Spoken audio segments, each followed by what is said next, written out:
नमस्कार। आजकल बहुत से सोशल मीडिया में दुष्प्रचार चल रहा है कि लक्ष्मी जी की आरती नहीं करनी चाहिए।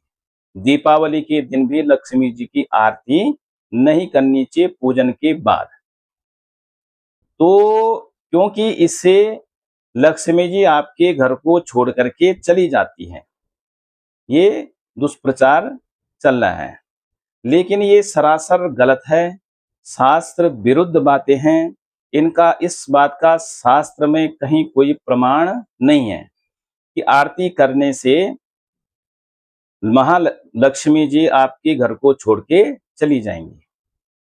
जबकि शास्त्रीय प्रमाण ये है कि कोई भी पूजन जब होता है देवता का, तो षोडशोपचार की जब विधा से पूजन होता है, तो उसके बाद नीराजनम यानी आरती का महत्व बताया गया है।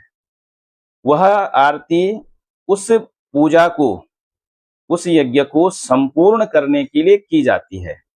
भगवान के एक एक अंग की आरती उतारी जाती है, उनको प्रकाशित किया जाता है, न कि वहां से देवताओं को विसर्जन करने के लिए। ऐसा कोई प्रमाण नहीं। देवताओं का विसर्जन होता है, लेकिन वह लक्ष्मी जी, गणेश जी, सरस्वती को छोड़ करके अन्य देवताओं का विसर्जन यज्ञ के बाद किया जाता है। जो ब्राह्मण लोग मंत्र बोलते हैं, गच्छ गच्छ सुरश्रेष्ठ आदि, उससे देवताओं को आपका विसर्जन किया जाता है। उनसे प्रार्थना की जाती है कि हमने आपको अपने यज्ञ स्थान पर बुलाया, अपने घर में, अपने यज्ञ मंडप में आपको बुलाया, पूजा प्रतिष्ठा करी।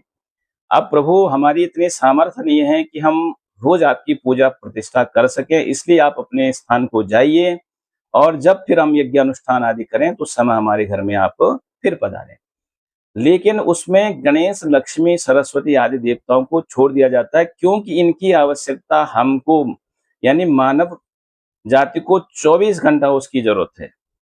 लक्ष्मी जी की आवश्यकता 24 घंटे, क्योंकि तुम बिन यज्ञ न होते, वस्त्र न हो पाता, खान पान का वैभव सब तुमसे आता। 24 घंटे आपको लक्ष्मी की जरूरत होती है।